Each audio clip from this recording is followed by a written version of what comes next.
build stage, you've got 80 cents. So before that drops to zero, you might want to go grocery So I keep seeing videos. Talking about how the dollar is going to zero, and I cannot tell you how impossible that is.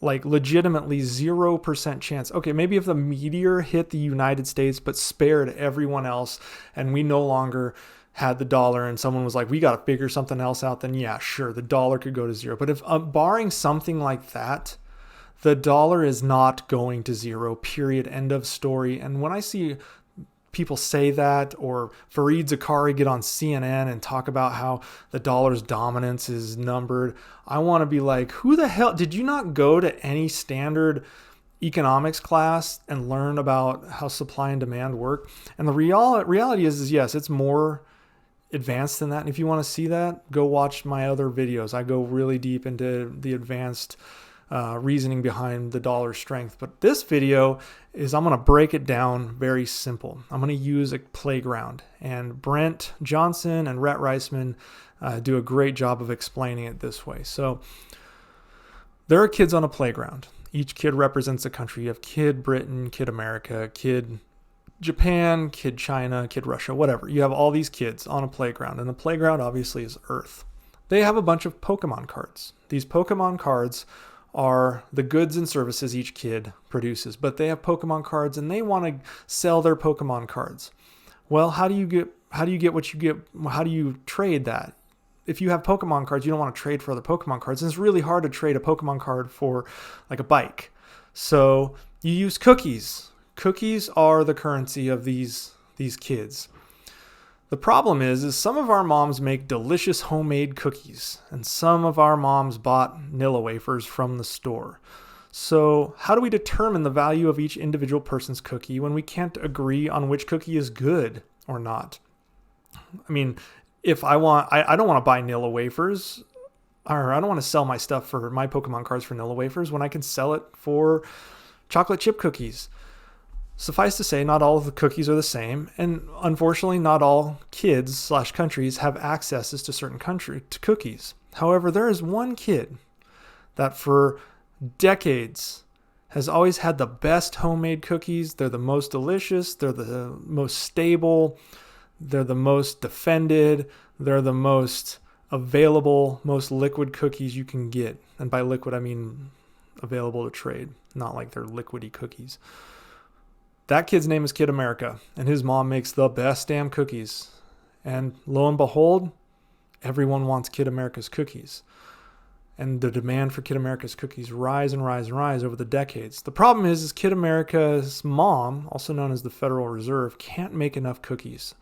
So Kid America instead starts to buy Pokemon cards on IOUs, a promise to pay in Kid America cookies in the future. These IOUs in the U.S. are called U.S. Treasury bonds in this analogy. So Kid America cookies are being bought for IOUs, a pinky promise essentially.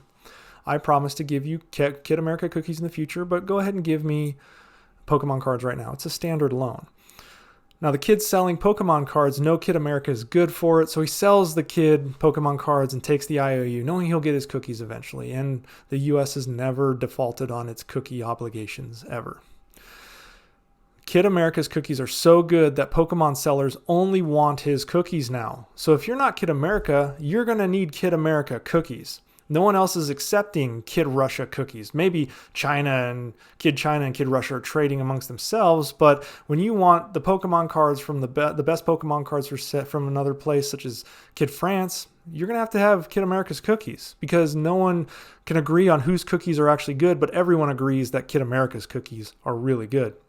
So you have to trade for Kid America cookies. Whether you're Kid Britain or Kid Japan or Kid China, you sell things to Kid America for access to Kid America's cookies. So Kid America wants your bike. They're Kid China. He pays you in Kid America cookies. Well, now you have Kid America cookies, so you can go use them to buy those Pokemon cards you want. However, some countries, some kids can't get a hold of Kid America cookies fast enough to meet the demand for goods they need.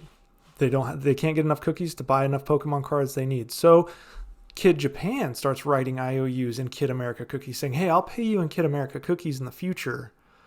Just give me what I need now. And when I get Kid America cookies, I'll go ahead and give them to you. This is called dollar-denominated debt, and it strengthens the dollar, and it is rising. Dollar-denominated debt is rising. But let's say you're best friends with Kid America and you can't afford to buy enough or sell enough goods, sell enough Pokemon cards to Kid America to get Kid America cookies to buy other things. Well, if you're best friends with him, he might make a deal with you where he'll trade you his Kid America cookies for your Kid Britain cookies.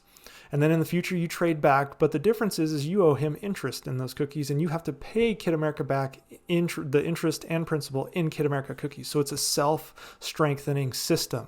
Kid America is always driving demand for his cookies because Kid America is fucking a lot smarter than people originally thought on the playground. So this system where you trade your cookies for another is called swap lines in the US system. In the dollar to euro or whatever version of currency system, they're called swap lines, and you can look it up. Now, the only way for the playground to get out from under Kid America's cookie dominance is to pay off all their cookie debts, all their Kid America cookie debts. The problem is there's more IOUs for cookies than there are cookies. And Kid America knows this by design. Kid America knows not all IOUs can be paid off at once, so the demand will continue to grow for Kid America cookies, because if you pay off, in order for the IOUs to all be paid off, trillions of more cookies would have to be made, and that's one, impossible and against the interest of Kid America, so he's not going to do that. So you have no choice to buy Kid America's cookies by trade or buy Kid America's cookies through swap lines or other versions to get Kid America cookies. And the demand for Kid America cookies keeps growing because people need them for goods to survive, such as food and energy and other things, manufacturing, or rather, they need them so they can buy their Pokemon cards. Furthermore, the rest of the world doesn't want Kid America's cookies to go to zero because all of the services the goods they've sold and received Kid America cookie IOUs would be worthless. So if Kid America cookies go to zero, as this person says is going to happen, every single IOU, every single loan that was made in a dollar denomination, which is trillions upon trillions of dollars worth of loans, become worthless. And those people got the goods, they got their Pokemon cards, but now you'll never get your cookies. You'll never get your money. So no one wants the dollar to go to zero. And that's probably the biggest reason why the dollar is not going to go to zero, is because no one wants it to, because everyone has written IOUs in dollars, also known as Kid America's cookies. But let's say Kid America says, we've printed way too much, not out of any reason, but they're just kind of tired of printing off all of this money, or the mom gets tired of baking the cookies. There's still going to be a demand for Kid America cookies because those IOUs were written in Kid America cookies. So people are still going to want their Kid America cookies. Problem is the supply is not there anymore. Well, when you have a demand for something and the supply drops off, guess what? The cost of that cookie goes up. That is why Kid America's mom is a trooper and continues to bake cookies. That is why the Fed continues printing money, because that liquidity needs to be there to keep the system running. If the US stopped printing dollars, the demand for dollars would remain, but the supply would drop off, and that means people would pay more for the dollar. They would trade more of their currency, more of their cookies, for Kid America cookies, also known as dollars. But since the demand for Kid America cookies is stable, it's going to continue to rise. Kid America is going to keep paying for oil, food, cars, and yes, Pokemon cards and Kid America cookies, because they are deliciously, highly sought after, safe, and stable.